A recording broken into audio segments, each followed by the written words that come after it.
கிறிஸ்துவுக்குள் பிரியமானவர்களே, இன்றைய நாளின் தியானத்திற்காக எடுத்துக்கொள்ளப்பட்ட தலைப்பு உண்மையும் ஞானமும் உள்ள ஊழியக்காரனே.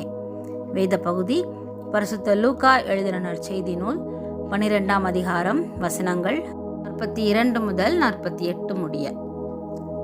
இயேசு கிறிஸ்துவை பின்பற்றுகிறவர்கள் தங்களின் ஊழியத்திலும் உலக பொறுப்புகளிலும் உண்மையுடனும் விவேகத்துடனும் செயல்பட வேண்டும் என்று கிறிஸ்து கூறுகிறார். கிறிஸ்துவின் பிள்ளைகள் கர்த்தர் வருவதற்கு நாள் செல்லும் என்று நினைத்து துரிகரமான பாவ செயல்களில் ஈடுபட்டால் நியாய தீர்ப்பின் தண்டனைக்கு தப்பிக்கொள்ள முடியாது. கர்த்தருடைய ஊழியர்கள் அசட்டையாக இருமாப்புடன் ஊழியம் செய்தால் கர்த்தரின் கோபாக்கினைக்கு ஆளாவார்கள். அதுபோலவே நம்முடைய குடும்பத்தின் பொறுப்புகளிலும் உலக வேலைகளிலும் கர்த்தருடைய பிள்ளைகள் உண்மை உள்ளவர்களாகவும் ஞானமுள்ளவர்களாகவும் காணப்பட வேண்டும். இயேசு தேவனுடைய வீட்டில் எங்கும் உண்மையுள்ளவராக இருந்தார் என்று வேதம் கூறுகிறது.